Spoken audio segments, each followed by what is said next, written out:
গণমাধ্যম সংস্কার কমিশন প্রধান উপদেষ্টা অধ্যাপক ডক্টর মোহাম্মদ ইউনূসের কাছে দুপুরে প্রতিবেদন জমা দেবে। দুপুর 12টায় রাষ্ট্রীয় অতিথি ভবন যমুনায় কমিশনের সদস্যরা প্রধান উপদেষ্টার কাছে তাদের প্রতিবেদন জমা দেবেন।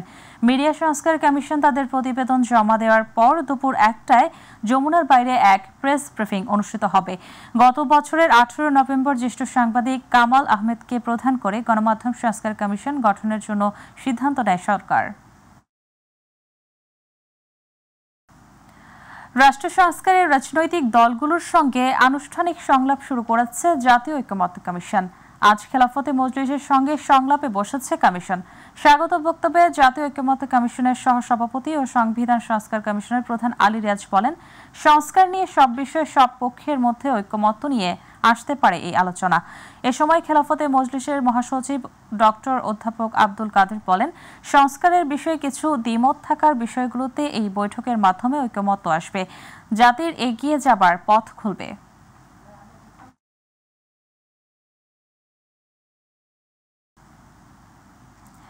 যানজট যেন রাজধানীবাসীর নিত্যসঙ্গী। প্রায় প্রতিদিনই যানজটে পড়ে নষ্ট হয় কর্মঘণ্টা। আর এই যানজটের অন্যতম কারণ ফিটনেসবিহীন লক্কর ঝক্কর বাস। কোনো নিয়মনীতির তোয়াক্কা না করে রাজধানী জুড়ে দাপিয়ে বেড়াচ্ছে এসব বাসগুলো। ঈদকে কেন্দ্র করে এই ফিটনেসবিহীন গাড়িগুলো শুধু রাজধানী নয়, সারা দেশের সড়ক দুর্ঘটনার অন্যতম কারণ হতে পারে বলে মনে করছেন যোগাযোগ বিশ্লেষকরা। আরও জানাচ্ছেন রাকিব হাসান। রাজধানী জুড়েই চলছে গণপরিবহনে নৈরাজ্য। কোনো নিয়মনীতির তোয়াক্কা না করেই এক প্রান্ত থেকে অন্য প্রান্তে ছুটে বেড়াচ্ছে ফিটনেসবিহীন লক্কর বাসগুলো। ফিটনেসবিহীন গাড়ি রাস্তায় নামানোর অনুমতি না থাকলেও তা মানছেন না বাস মালিকরা। দেশে প্রায় প্রতিদিনই সড়ক দুর্ঘটনায় প্রাণ হারাচ্ছে মানুষ। সেই সঙ্গে সড়কের যানজট যেন এখন নিত্যচিত্র। বাংলাদেশ সড়ক পরিবহন মালিক সমিতির তথ্য মতে রাজধানীতে চলাচলকারী ৭৪ কোম্পানির মধ্যে ৩৬টি কোম্পানির গাড়ি সড়কে চলাচলের অযোগ্য। রাজধানী ঢাকার বিশৃঙ্খল গণপরিবহনে শৃঙ্খলা প্রতিষ্ঠা, লক্কর বাস উচ্ছেদ করে মানসম্মত উন্নত গণপরিবহন চালু করতে উদ্যোগ নিয়েছে অন্তর্বর্তী সরকার। ঢাকা মহানগরীর ২০ বছরের পুরনো বাস মে মাসের মধ্যে উচ্ছেদ করার নির্দেশনা দিয়েছে সড়ক পরিবহন ও সেতু মন্ত্রণালয়। আগাম প্রস্তুতি হিসেবে ঢাকার সব রোড বিলুপ্ত করে ৯টি রুটে ৯ রঙের উন্নত বাস পরিষেবা চালুর নির্দেশনাও দেয়া হয়েছে। তবে সরকারের এমন নির্দেশনার অপব্যবহার করে নতুন উন্নত বাসের বদলে ২০ থেকে ৪০ বছর যাবৎ নগরীতে চলাচলরত মেয়াদ উত্তীর্ণ লক্কর ফিটনেসবিহীন বাস রাতারাতি গোলাপি রং করিয়ে চলাচলের উদ্যোগ নেওয়া হয়েছে বলে অভিযোগ বাংলাদেশ যাত্রী কল্যাণ সমিতির মহাসচিব মোহাম্মদ মোজাম্মেল হক চৌধুরীর। সারা বাংলাদেশে লক্ষ্য করছি প্রায় ৩ থেকে ৪ লাখ ফিটনেসবিহীন যানবাহন সড়কে চলাচল করছে। উপরে কেবল লিপস্টিক লাগিয়ে গোলাপি রং ধারণ করলে অথবা পিঙ্ক কালার রং ধারণ করলেই এটার যাত্রী সেবার মানও উন্নত হয় না, এটার আসনের অবস্থাও উন্নতি হয় না এবং ভেতরে যাতায়াতের যে নারকীয় পরিবেশ সেখান থেকে আমরা আসলে কোনোভাবে মুক্তি পাচ্ছি না। এদিকে সড়ক দুর্ঘটনা ও যানজটের প্রধান কারণ হিসেবে মেয়াদ উত্তীর্ণ লক্কর গাড়িগুলোকে দায়ী করছেন যোগাযোগ বিশেষজ্ঞ বাংলাদেশ প্রকৌশলী বিশ্ববিদ্যালয়ের সহকারী অধ্যাপক সাইফুন নেওয়াজ। অনেক ক্ষেত্রে দেখা যাচ্ছে যে ছোট ছোট গাড়ি যেগুলো হয়তো ঢাকা শহরের ভিতরে চলতো সেগুলো দেখা যাত্রী নিয়ে বেরোয় চলে যাচ্ছে এবং এই গাড়িগুলোর চালকরাও কিন্তু আসলে মহাসড়কে চালাতে অভ্যস্ত না। দ্বিতীয় হচ্ছে গাড়িগুলো লং জার্নির জন্য ফিট না। যানজট মুক্ত জনবান্ধব সড়কের জন্য বাস রোড ফ্রাঞ্চাইজিস ব্যবস্থা আনার পরামর্শও দেন তিনি। শহরের যানজট নিয়ন্ত্রণের জন্য কিন্তু আমাদের বাস রোড ফ্র্যাঞ্চাইজিতে যেতে হবে, কারণ আমরা বাস রোড ফ্র্যাঞ্চাইজি সিস্টেমটাকে নষ্ট করার জন্য আমার মনে হয় বিভিন্নভাবে চেষ্টা করা হচ্ছে এবং তার মধ্যে নতুন করে দেখা গেল এই পুরনো সিস্টেমেই নতুন পুরনো গাড়িকে আমরা রংচং করে চালাচ্ছি কাউন্টার বেস, বাট এটা বেশি থাকবে না। দেখা যাবে যে এখনই কিন্তু দেখা যায় একই রুটে অন্য যানবাহনের সাথে তাদের প্রতিযোগিতা থাকছে। রাকিব হাসান, মাই টিভি, ঢাকা। আওয়ামী লীগের বিচার ও নিবন্ধন বাতিলের দাবিতে বিক্ষোভ সমাবেশ করবে জাতীয় নাগরিক পার্টি এনসিপি। বিকাল ৩টায় শাহবাগ জাতীয় জাদুঘরের সামনে বিক্ষোভ সমাবেশ করবে দলটি। গুম, বিচার ও বহির্ভূত হত্যাকাণ্ড এবং গণহত্যার দায়ে শেখ হাসিনা আওয়ামী লীগ ফ্যাসিবাদের অংশীদারদের বিচার, দলের নিবন্ধন বাতিল, রাজনৈতিক ও সাংগঠনিক কার্যক্রম নিষিদ্ধের দাবিতে আজ শাহবাগে এনসিপির বিক্ষোভ সমাবেশ অনুষ্ঠিত হবে। এর আগে রাতে বাংলা মোটরে দলটির অস্থায়ী কার্যালয়ে এক সংবাদ সম্মেলনে দলটির আহ্বায়ক নাহিদ ইসলাম জানান, আওয়ামী লীগ আমলে ঘটে যাওয়া হত্যাকাণ্ড ও অনিয়মের বিচারের নিশ্চয়তা চায় এনসিপি। ঈদের এখনো 10 দিন বাকি থাকলেও জমে উঠেছে রাজধানীর ফুটপাত থেকে শুরু করে সব ধরনের বিপণী বিতান। অভিজাত শপিং মলগুলোতেও ক্রেতাদের পদভারে বেশ জমজমাট। সব বয়সের মানুষের সরব উপস্থিতি জানান দিচ্ছে আসছে খুশির ঈদ। তবে অতীতের মতো প্রতিবেশী দেশের আলোচিত কোনো চরিত্রের পোশাকের আধিপত্য এবার নেই বলে চলে। তাপস চন্দ্র দাসের ক্যামেরায় আবু সাইদপুর রিপোর্ট। পবিত্র রমজানের মাঝামাঝি যখন অতিক্রান্ত, তখন প্রতি বছরের মতো এবারও রাজধানীসহ সারা দেশে জমে উঠেছে ঈদের বাজার ও কেনাকাটা। ঈদ মানেই একরাশ খুশি, রাশি রাশি আনন্দ, আর তা ধনী থেকে গরিব প্রায় সর্বত্রই সম্প্রসারিত। নিউ মার্কেট এলাকার চিত্র এটি। এখানে ঈদকে সামনে রেখে জমজমাট সব ধরনের বিপণী দোকানগুলোতে ক্রেতাদের পদভারে যেন মুখর। পবিত্র ঈদুল ফিতরের আনন্দকে বহুগুণ বাড়িয়ে দেয় আর বর্ণিল করে তোলে রকমারি ডিজাইন, বাহির রঙের কাপড় ও নকশায় বানানো পোশাক। তা শিশু থেকে বয়োবৃদ্ধ যে কোনো বয়সের হোক না কেন ছুটে আসছেন ঈদের বাজারে। ঈদ মানে তো একটা আনন্দ, তো সবারই কেনাকাটার জন্য আমরা নিউ মার্কেটে আসছি যাতে একটু কমের মধ্যে পাই। তো এবছর দেখতেছি সবকিছুর দাম অনেকটা বেশি। মেয়েদের তো শখই কেনাকাটা করা, তো কেনাকাটা করতে আসবে না, তো ঈদ বছরে একটা দিন তো সবাই কেনাকাটা করতে চায়। মূলত ঈদের কেনাকাটা করার জন্য আছি, আত্মীয়স্বজনের জন্য, পরিবারের জন্য কিছু কেনাকাটার জন্য আসছে আর কি। ধনীদের জন্য স্বর্ণালঙ্কার পছন্দনীয় হলেও অপেক্ষাকৃত মধ্যবিত্ত, নিম্নবিত্ত ও দরিদ্রের জন্য ফুটপাতের গহনা ও কাচের চুড়ি পছন্দনীয়। আমার জন্য কিনতে আসছি, হাজবেন্ডের জন্য, বাচ্চার জন্য, তো এখন শুধু আমার জন্য কেনাকাটা করছি। বয়সের সাথে সাথে আমাদের বাচ্চাদের জন্য, পরিবারের জন্য আসলে শপিংটা প্রতি বছরে আসলে করি, এটাই আমাদের জন্য আনন্দ আর কি। দেখা যাচ্ছে বড় বড় মার্কেটে গেলে দুই একটা কালেকশন দেখতেছি, ভালো লাগতেছে না, কিন্তু প্রাইস বেশি। আর এখানে হচ্ছে প্রাইসও কম, প্লাস হচ্ছে আপনার কালেকশন বেশি। চোখ ধাঁধানো আলোকসজ্জা, শপিং মল, মার্কেট ও ফুটপাতে শোভা পাচ্ছে নান্দনিক ডিজাইনের সব পোশাক। ইতিমধ্যে ক্রয় বিক্রয় শুরু হয়েছে। তবে অতীতের প্রতিবেশী কোনো দেশের মুভির সাথে মিল রেখে যেসব পোশাক ছেয়ে যেত বাজারে, সেই সব পোশাকের দাপট এবার না থাকায় দেশীয় পোশাকের দিকে ঝুঁকছেন ক্রেতারা বলে জানান ব্যবসায়ীরা। সবারই একটা আশা ভরসা আছে যে 10 দিন ইনশাল্লাহ একটা টার্গেট থাকে, টার্গেটটা যেন পূরণ হয়। এখন থেকে বেচে কিনা যে 10 দিন আছে, এই আমাদের কুরসার দোকানদার, এখন থেকে বেচে কিনা হবে। সামনে যে কদিন আছে আলহামদুলিল্লাহ আমরা আশা করি সামনের দিনগুলো আমাদের ভালো যাবে ইনশাল্লাহ। রমজানের রোজা শেষে আসছে খুশির ঈদ, আর তাই তো রাজধানীর বিপণী বিতান থেকে শুরু করে ফুটপাত, এমন কোনো জায়গা নেই যেখানে নিম্নবিত্ত, মধ্যবিত্ত কিংবা উচ্চবিত্তরা কাপড় কেনাকাটা করতে ছুটে যাচ্ছেন না। তবে সকলের প্রত্যাশা একটাই, সাধ্যের মধ্যে থেকে কেনাকাটা করে পরিবার পরিজনের সাথে ঈদ আনন্দ উপভোগ করা। নিউ মার্কেট থেকে আবু সাইদপুর, মাই টিভি, ঢাকা। মুসলমানদের জন্য রমজানের শেষ দশকের গুরুত্বপূর্ণ আমল ইতিকাফ, যেখানে একজন মুসলমান নির্দিষ্ট সময়ের জন্য মসজিদে অবস্থান করে আল্লাহর ধ্যান, ইবাদত ও আত্মশুদ্ধিতে মগ্ন থাকেন। এ ধ্যানের উদ্দেশ্যে আল্লাহর নৈকট্য অর্জন। ইসলামী বিশ্লেষকরা বলছেন, রাসূল সাল্লাল্লাহু আলাইহি সাল্লাম জীবনে কখনো ইতিকাফ ছেড়ে দেননি। ইতিকাফের মাধ্যমে আল্লাহর নৈকট্য ও সন্তুষ্টি অর্জন করা যায়। মোহাম্মদ ইলিয়াসের রিপোর্ট। পবিত্র সিয়াম সাধনার মাস রমজানের শেষ দশককে বলা হয় নাজাত বা মুক্তির সময়। মাহে রমজানের শেষ 10 দিনের মধ্যে রয়েছে পবিত্র কুরআন নাজিলের রাত শবে কদর, যা হাজার রাতের চেয়েও পুণ্যময় রজনী। তাই এই সময় হযরত মুহাম্মদ সাল্লাল্লাহু আলাইহি ওয়াসাল্লাম ইতিকাফ বা ঈদ চাঁদ দেখা অবধি দিবারাত্রি মসজিদে অবস্থান, ইবাদত বন্দেগীতে কাটাতেন। তারই অনুসরণ করেন ধর্মপ্রাণ মুসলমানগণ। রমাদানের শেষ দশকে রাসূলুল্লাহ সাল্লাল্লাহু আলাইহি ওয়াসাল্লাম লাইলাতুল কদর খোঁজার জন্য ইতিকাফ করতেন। প্রথমে নবীজি প্রথম দশকে ইতিকাফ করলেন। বলা হলো যে আপনি যা খুঁজছেন তা সামনে। তিনি মধ্য দশকে ইতিকাফ করলেন।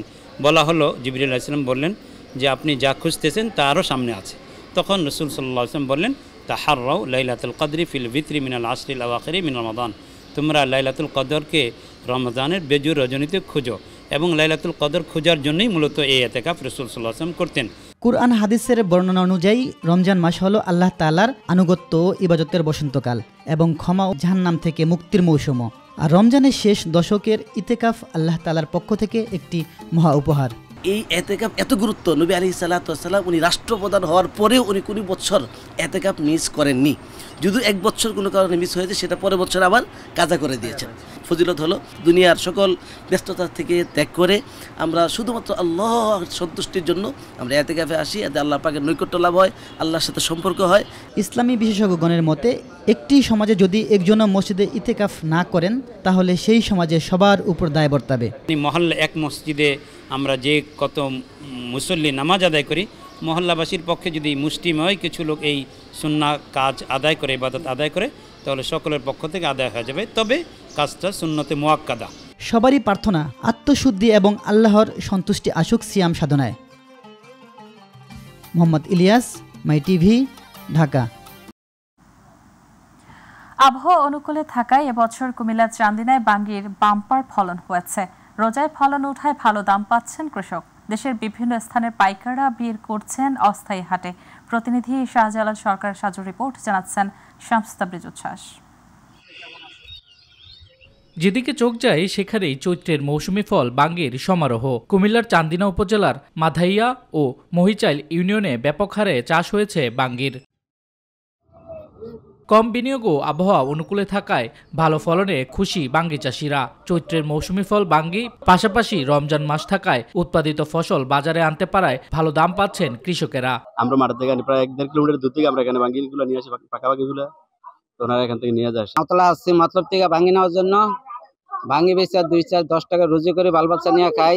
এলাকার ভাঙ্গি খুব সুস্বাদু। প্রতি পিস ভাঙ্গি 40 থেকে 50 টাকা দরে কৃষকের কাছ থেকে কিনে নেন পাইকাররা। সেখান থেকে যাচ্ছে দেশের বিভিন্ন অঞ্চলে। ভাঙ্গি বেচাকেনায় গড়ে উঠেছে অস্থায়ী বাজার। বিভিন্ন জেলার থেকে বেয়ারিরা আসে, আইসা এদিকে ভাঙ্গি কিনে পাইকারি কিনে তারা খুচরাতে নিয়ে যায়, ঢাকায় নেয়, তারপর চট্টগ্রাম নিয়ে যায়, বিভিন্ন জেলাতে নিয়ে যায়। খুলনা নেই, দাঁতকান্দি নেই, বাজারে নেই, এরপরে ববেরসন নেই, এরপর কুমিল্লা নেই। ডায়াবেটিক্স ও উচ্চ রক্তচাপ নিয়ন্ত্রণে বাঙ্গির কার্যকরী ভূমিকা পালনের পাশাপাশি বাঙ্গিতে রয়েছে বিভিন্ন গুণ বলছেন পরিবেশবিদরা। দেশের বিভিন্ন অঞ্চলে যায়, এখানকার বাঙ্গি স্বাদে মানে গুণে তো চমৎকারই। আর বাঙ্গিতে ফেলনা বলে কিছু নাই, যেটা অবশিষ্ট থাকে, যেটা একটু নষ্ট হয়ে যায়, পচে, সেটাও গবাদি পশুর খাদ্য হিসাবে কৃষকরা চাষিরা ব্যবহার করে। বাঙ্গি সবসময় বাজারে চাহিদা থাকে। চলতি মৌসুমে চান্দিনায় বাঙ্গি আবাদ হয়েছে 60 হেক্টর জমিতে। 2000 টন বাঙ্গি উৎপাদনের আশা করছেন উপজেলা কৃষি বিভাগ। শামস তাবরিজ উচ্ছ্বাস, মাই টিভি, নিউজ ডেস্ক। তুরস্কের নকশায় রাজবাড়ির গোয়ালন্দ উপজেলায় মায়ের নামে মসজিদ নির্মাণ করে এলাকাবাসীর প্রশংসায় ভাসছেন চিত্রনায়িকা রোজিনা। মসজিদের নাম 10 গম্বুজ মা খাদিজা জামে মসজিদ। নান্দনিক মসজিদ নির্মাণ করা এসেছে নতুন করে আলোচনায় এবং তার এই মসজিদ দেখতে প্রতিদিনই দূর দূরান্ত থেকে ছুটে আসছেন মানুষ। প্রতিনিধি শেখ মমিনের রিপোর্ট জানাচ্ছেন জুবাইর রহমান। দর্শনার্থীদের মন কেড়েছে নায়িকা রোজিনার নির্মিত 10 গম্বুজ বিশিষ্ট দৃষ্টিনন্দন মসজিদ। 80 দশকের জনপ্রিয় চিত্রনায়িকা রোজিনা শৈশব কৈশোর কেটেছে রাজবাড়ী জেলার গোয়ালন্দ পৌরসভার 5 নম্বর ওয়ার্ডের জুরান মোল্লা পাড়াগ্রামে। তাই শৈশবের স্মৃতিবিজড়িত জুরান মোল্লার পাড়াগ্রামে তিনি 2.25 কোটি টাকা ব্যয়ে নির্মাণ করেছেন এই দৃষ্টিনন্দন মসজিদটি।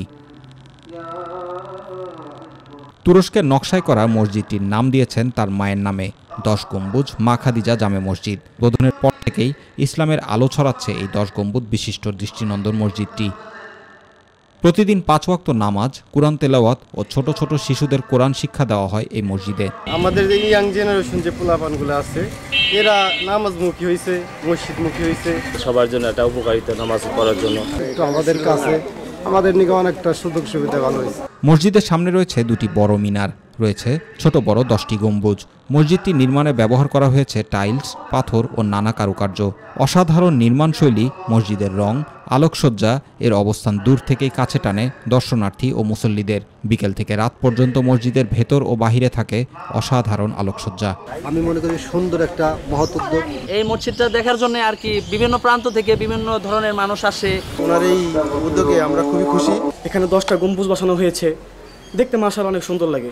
এ মসজিদ নির্মাণে এলাকায় মুসল্লির সংখ্যা বাড়ছে বলেও জানান মসজিদের ইমাম। এই বাড়িগুলোর পরিবারের মধ্যে একটা মসজিদ প্রয়োজন ছিল, তো তিনি তার নিজস্ব জায়গায় একটা মসজিদ দান করেছেন, এতে আমরা খুব খুশি। মসজিদ নির্মাণের পর এলাকাবাসীর জন্য একটি চক্ষু হাসপাতাল করার আশা প্রকাশ করেছেন নায়িকা রোজিনা। তবে যদি আমার এলাকাবাসী যদি আমাকে সহযোগিতা করে, আমাকে সাহায্য করে, তাহলে আমি অবশ্যই কথা দিচ্ছি অবশ্যই আমি একটা চক্ষু হাসপাতাল করতে চাই। জুবাইর রহমান, মাই টিভি নিউজ। এবার গ্রাম বাংলার খবর।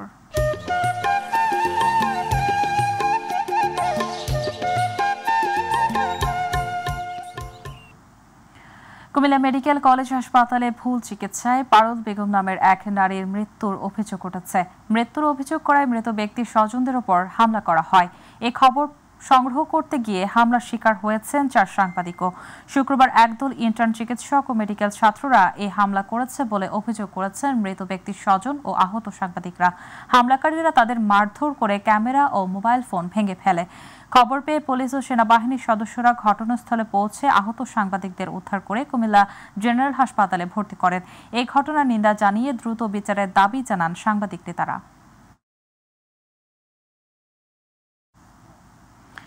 মংলায় বাণিজ্যিক জাহাজে চুরির প্রস্তুতির সময় দেশীয় অস্ত্রশস্ত্র সহ 5 জনকে আটক করেছে কোস্টগার্ড। শুক্রবার বাহিনীর মিডিয়া কর্মকর্তা লেফটেন্যান্ট কমান্ডার সিয়ামুল হক এ তথ্য নিশ্চিত করেন। আটককৃতরা হলেন জনি, আলিরাজ, স্বপন মুন্সি, আজিম ও মেজবা।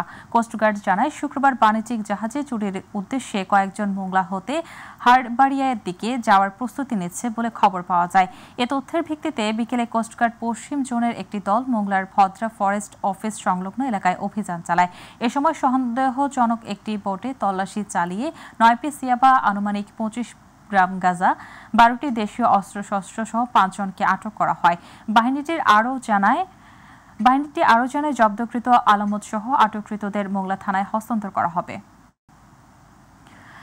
দেশে শেখ হাসিনা ও আওয়ামী লীগের রাজনীতি আর কোনোদিন হবে না এবং দেশে যত হত্যাকাণ্ড ঘটেছে সব শেখ হাসিনার নির্দেশে হয়েছে বলে মন্তব্য করেছেন বিএনপির চেয়ারপারসন উপদেষ্টা আমানুল্লাহ আমান। গতকাল কেরানীগঞ্জ মডেল উপজেলা বিএনপি আয়োজিত এক ইফতার মাহফিলে প্রধান অতিথির বক্তব্যে তিনি এসব কথা বলেন। তিনি বলেন, ভারত যা বলতো শেখ হাসিনা তাই করেছেন। 5 আগস্টের আগে শেখ হাসিনা গর্ব করে বলেছিল মুজিবের বেটি পালায় না, কিন্তু তিনি পালিয়েছেন এবং গোষ্ঠী সহ পালিয়েছে। অনুষ্ঠানে বিশেষ অতিথি হিসেবে বক্তব্য রাখেন ঢাকা জেলা বিএনপির সাংগঠনিক সম্পাদক ইরফান ইবনে আমান অমি।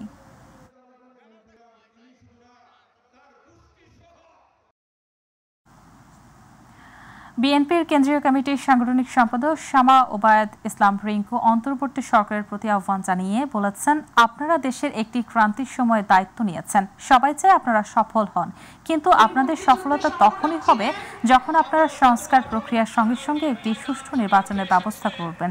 শুক্রবার ফরিদপুরের নগরকান্দা উপজেলার বিএনপির আয়োজিত দলের সাবেক মহাসচিব, সাবেক মন্ত্রী কে এম ওবায়দুর রহমানের 18তম মৃত্যুবার্ষিকী স্মরণ সভায় প্রধান অতিথির বক্তব্যে তিনি এসব কথা বলেন। বাংলাদেশ জাতীয়তাবাদী দল বিএনপির স্থায়ী কমিটির সদস্য ডাক্তার AZM জাহিদ হোসেন বলেছেন, স্বৈরাচার হাসিনা সরকারের আমলে দেশের জনগণ অশান্তিতে ছিলেন। আগামীতে বিএনপি ক্ষমতায় আসলে দেশের জনগণ শান্তিতে বসবাসের পাশাপাশি জানমালের নিরাপত্তা নিশ্চিত হবে। শুক্রবার সিলেটের দক্ষিণ সুরমার একটি কমিউনিটি সেন্টারে যুক্তরাজ্য বিএনপির সভাপতি এম এ মালিকের পক্ষ থেকে এবং তেতলি ইউনিয়ন বিএনপি সহযোগী সংগঠনের আয়োজনে ইফতার মাহফিলে ভিডিও কনফারেন্সের মাধ্যমে প্রধান অতিথির বক্তব্যে তিনি সব কথা বলেন। ফ্যাসিস্ট মুক্ত সকল দলের অংশগ্রহণে সুষ্ঠু ও শান্তিপূর্ণ নির্বাচন চায় বিএনপি। বিগত সরকারের আমলে মামলা হামলার জটিলতায় বিএনপির নেতাকর্মীরা শান্তিতে নিঃশ্বাস পর্যন্ত ফেলতে পারেনি। এখন যে সুযোগ এসেছে সেটিকে নষ্ট না করে ফের তাকে সঠিকভাবে কাজে লাগাতে সকল নেতাকর্মীদের প্রতি আহ্বান জানিয়েছেন গাজীপুর জেলা বিএনপির আহ্বায়ক AKM ফজলুল হক মিলন। কালীগঞ্জের মোক্তারপুর ইউনিয়ন বিএনপির ও অঙ্গ সংগঠনের উদ্যোগে বিএনপি চেয়ারপারসন বেগম খালেদা জিয়ার রোগ মুক্তির কামনায় ইফতার ও দোয়া মাহফিল অনুষ্ঠানে প্রধান অতিথি হিসেবে উপস্থিত থেকে তিনি সব কথা বলেন। বিএনপি চেয়ারপারসন বেগম খালেদা জিয়ার রোগ মুক্তি ও সুস্বাস্থ্য কামনায় দোয়া ও গণ ইফতার আয়োজন করেছে গাজীপুর মহানগর বিএনপি। 55 নম্বর ওয়ার্ড বিএনপির উদ্যোগে আয়োজিত ইফতার ও দোয়া মাহফিলে প্রধান অতিথি ছিলেন বিএনপির জাতীয় নির্বাহী কমিটির সদস্য হাসান উদ্দিন সরকার। এ সময় মহানগর বিএনপির যুগ্ম আহ্বায়ক রাকিব উদ্দিন সরকার পাপ্পু, টঙ্গী পশ্চিম থানা বিএনপির আহ্বায়ক বশির উদ্দিন সহ বিএনপি ও সহযোগী সংগঠনের নেতাকর্মীরা উপস্থিত ছিলেন। 5ই আগস্টের পর যখন সংবাদপত্র তার স্বাধীনভাবে কথা বলতে পারে, তখন দেখা গেল যে শেখ হাসিনা থেকে শুরু করে শেখ পরিবারের প্রতিটা সদস্য চোর। মুসলমানের পক্ষে আছে। ব্রাহ্মণবাড়িয়ায় শহীদ প্রেসিডেন্ট জিয়াউর রহমান, আরাফাত রহমান সহ বিগত 17 বছরে ফ্যাসিস্ট বিরোধী আন্দোলন নিহতদের আত্মার মাগফিরাত কামনায় দোয়া ও ইফতার মাহফিল অনুষ্ঠিত হয়েছে। অনুষ্ঠানে প্রধান অতিথি ছিলেন বিএনপির কেন্দ্রীয় কমিটির অর্থনৈতিক বিষয়ক সম্পাদক ইঞ্জিনিয়ার খালেদ হোসেন মাহবুব শ্যামল, সোহেদপুর ইউনিয়ন বিএনপির সভাপতি নাসির উদ্দিন খন্দকারের সভাপতিত্বে সাধারণ সম্পাদক আলাউদ্দিন মুন্সি রুবেল এর সঞ্চালনায় ইফতার মাহফিলে উপস্থিত ছিলেন জেলা বিএনপির সাবেক সভাপতি হাফিজুর রহমান মোল্লা কোচি, সাবেক সাধারণ সম্পাদক জহিরুল হক খোকন সহ আরো অনেকে।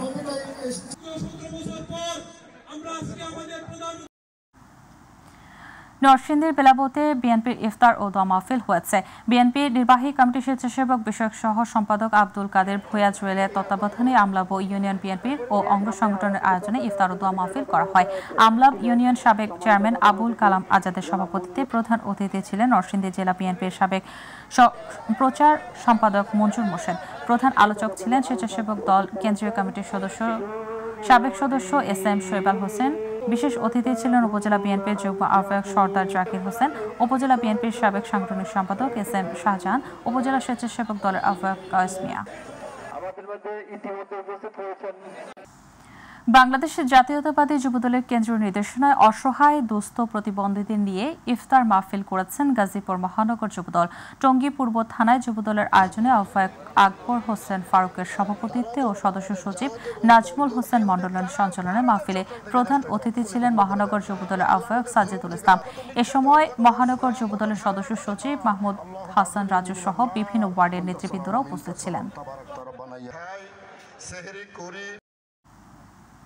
গাজীপুরের কালিয়াকৈরে পৌর ও উপজেলা বিএনপির উদ্যোগে দোয়া ও ইফতার মাহফিল হয়েছে। কালিয়াকৈর পৌর বিএনপির সহসভাপতি শামসুল আলম সরকারের সভাপতিত্বে সাধারণ সম্পাদক রিয়াজ উদ্দিনের সঞ্চালনায় প্রধান অতিথি ছিলেন বিএনপির কেন্দ্রীয় নির্বাহী কমিটির অন্যতম সদস্য মুজিবুর রহমান। এ সময় বক্তব্য রাখেন গাজীপুর জেলা জাসাসের আহ্বায়ক এম এরশাদ হোসেন ফকির, উপজেলা বিএনপির সহ সাধারণ সম্পাদক মিজানুর রহমান শেলি, কালিয়াকৈর পৌর যুবদলের সদস্য সচিব আমজাদ হোসেন, কালিয়াকৈর উপজেলা যুবদলের যুগ্ম আহ্বায়ক আরিফ হোসেন মেম্বার।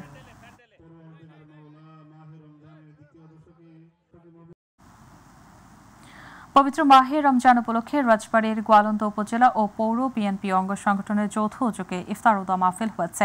শুক্রবার গোয়ালন্দ উপজেলার মাঠ প্রাঙ্গণে উপজেলা বিএনপির সভাপতি নিজামুদ্দিন শেখের সভাপতিত্বে প্রধান অতিথি ছিলেন কেন্দ্রীয় কৃষক দলের সহসভাপতি ও জেলা বিএনপির যুগ্ম আহ্বায়ক অ্যাডভোকেট আসলাম মিয়া সহ অন্যান্যরা।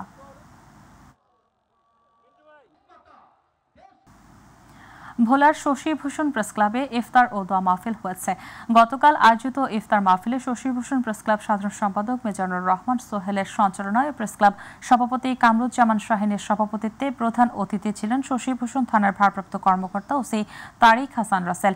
বিশেষ অতিথি ছিলেন চরফ্যাশন অ্যাডিশনাল পিপি অ্যাডভোকেট হযরত আলী হিরণ সহ বিভিন্ন দলের রাজনৈতিক নেতৃবৃন্দ। যারা দেশের দখল, চাঁদাবাজি, সন্ত্রাসী করে দেশকে অস্থিতিশীল করতে চায় তাদেরকে দেশের মানুষ পছন্দ করে না। তাই এদেশের মাটিতে সন্ত্রাস, চাঁদাবাজের ঠাঁই হবে না বলে মন্তব্য করেছেন অবসরপ্রাপ্ত লেফটেন্যান্ট কর্নেল আসাদুল ইসলাম আজাদ।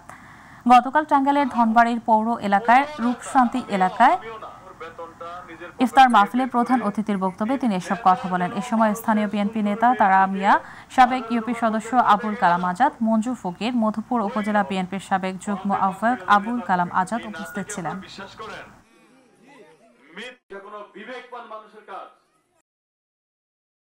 ব্রাহ্মণবাড়িয়ায় বিজয়নগর উপজেলার বুধন্তি ইউনিয়ন প্রবাসী কল্যাণ সংগঠনের উদ্যোগে ঈদ উপহার বিতরণ ও প্রধান কার্যালয় উদ্বোধন করা হয়েছে।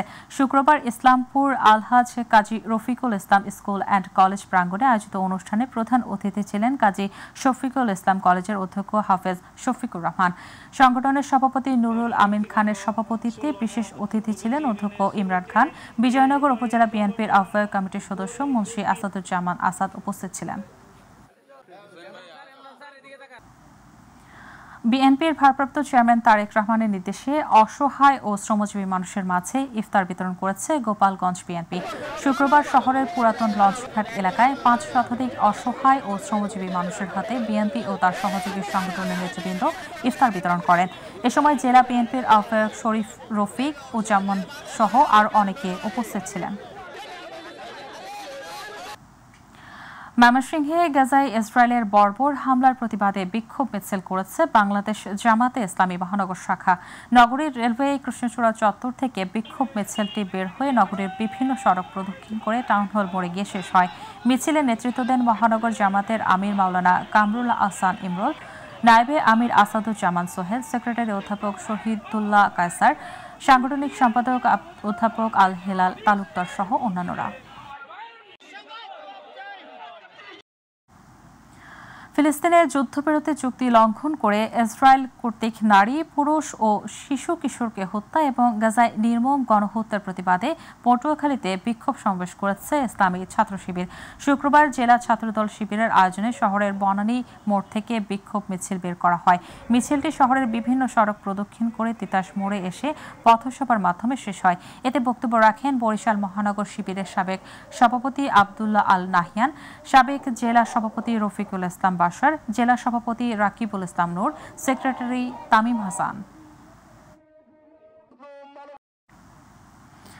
যুদ্ধবিরতি লঙ্ঘন করে গাজায় বর্বর ইসরায়েলের গণহত্যার প্রতিবাদে সাতক্ষীরায় বিক্ষোভ মিছিল হয়েছে।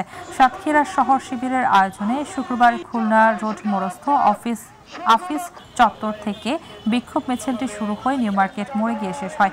শিবিরের শহর সেক্রেটারি মেহেরি হাসানের সঞ্চালনায় শহর শিবিরের সভাপতি আল মামুনের সভাপতিত্বে বক্তব্য রাখেন জেলা জামাতের সহকারী সেক্রেটারি আজিজুল ইসলাম, সাবেক শহর সভাপতি খোরশেদ আলম, সাবেক জেলা সভাপতি আব্দুল গফুর সহ অন্যান্যরা। ফিলিস্তিনের গাজায় ইসরায়েলের বর্বরচিত গণহত্যা এবং ভারতের মুসলিম বিরোধী আগ্রাসনের প্রতিবাদে কুড়িগ্রামের ভুরুঙ্গাবাড়িতে বিক্ষোভ মিছিল ও সমাবেশ হয়েছে। এ সময় কওমি উলামা পরিষদ ভুরুঙ্গাবাড়ি উপজেলা শাখার সাধারণ সম্পাদক মুফতি মাহমুদুল হাসান কাশিমি, ইসলামী আন্দোলন বাংলাদেশ ভুরুঙ্গাবাড়ি বাংলা উপজেলা শাখার সাধারণ সম্পাদক মুফতি এস.এম. মনিরুজ্জামান বক্তব্য রাখেন। মৌলভীবাজারের জুড়িতে মণিপুর ঐতিহ্যে লালিত লোকনৃত্য থাবার জংবাদ হয়েছে। শুক্রবার উপজেলার পূর্বজড়ি ইউনিয়নের ছোট ধামাই গ্রামে আকর্ষণীয় এই উৎসব অনুষ্ঠিত হয়। উৎসবটির আয়োজকরা জানান, থাবাল জংবাদ অর্থাৎ চাঁদের আলোতে নৃত্য ভারতের মণিপুর রাজ্যের একটি ঐতিহ্যবাহী নাচ। এ উৎসবে মণিপুরী তরুণ তরুণী ও কিশোর কিশোরী সহ নানা বয়সের মানুষ অংশ নেন। উৎসবে বাদ্যযন্ত্রের সুরের তালে তালে মণিপুরীদের নিজস্ব পোশাক পরে তরুণ তরুণীরা হাতে হাত রেখে বিশেষ যুগল নৃত্য পরিবেশন করেন। সব সময় পালন করে থাকি আমরা। এই অনুষ্ঠানটি নির্দিষ্ট